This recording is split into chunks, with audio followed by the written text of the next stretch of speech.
Hi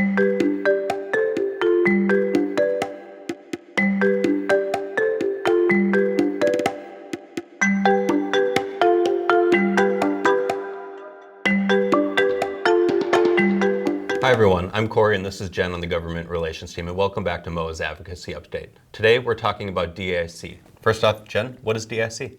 DIC stands for Dependency and Indemnity Compensation. So before I go any further, let me quickly just define what those things are. So dependency is the state of relying on someone or something else. And indemnity is security or protection against a loss or other financial burden.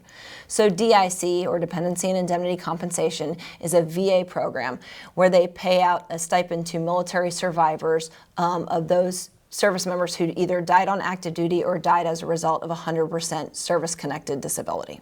Now, is this kind of payment only something for service members, or are there other equivalents in other departments and agencies? So across the federal government, there can be survivors in any agency. And so the federal government has their own programs per agency, and it gets a little bit confusing, but the general idea is that their survivors will be left with some portion of their pension or their whatever their pay was when they passed away. And the rate of that is 55%. Okay, and what are the challenges, I guess, our community is facing? For military survivors, the DIC rate was calculated back in 1993 and has only been adjusted based on COLA. So that we've never actually stepped back and taken a really hard look at how to make sure that survivors are left with enough benefits to survive without their service member. And right now, the DIC is at 43% of what the rate should versus be. 55 for other departments and agencies. Right. So that seems like an injustice that needs to be resolved. Absolutely. So Senators Bozeman and Tester and Representatives Hayes and Fitzpatrick have reintroduced what's called the Caring for Survivors Act. And what this bill would do is restore or boost DIC to the 55%. Okay.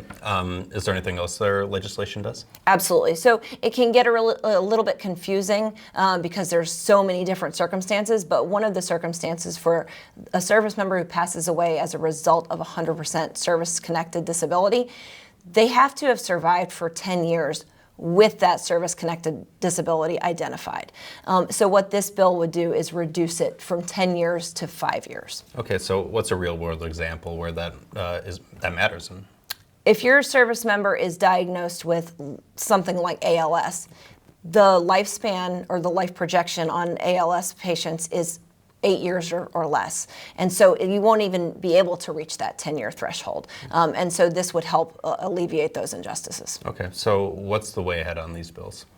So much like a lot of other programs that deal with financial benefits and compensation, this is an expensive ask. And so the way ahead is potentially incremental, although we would love to see these benefits boosted and to make sure that we're taking care of our military survivors all in 1 year.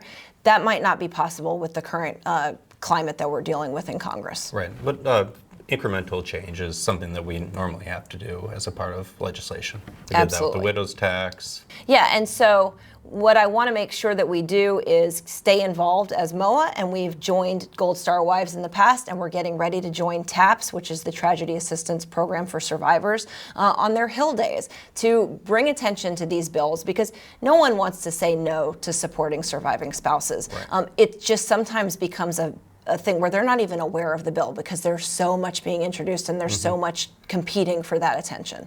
Well, how can everyone at home help raise awareness on this? So make sure you take a look at the article that I wrote this week in the MOAA newsletter, and then you can also click your Legislative Action Center and ask your lawmakers to support the Caring for Survivors Act.